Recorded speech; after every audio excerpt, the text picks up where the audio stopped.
One of the great things about photos is being able to use them to decorate your home. Getting the people and places and the events that are important to you out and visible.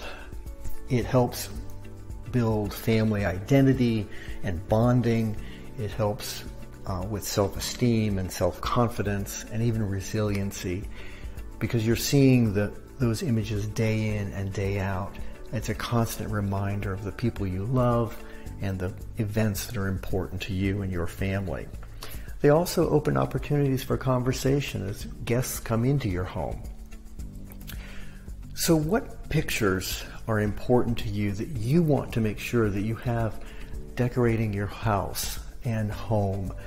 This is really an interesting thing that college students and kids, as they go off on their own, will take those pictures and are now decorating their new apartments with photos. If you have any questions, put them in the comments below.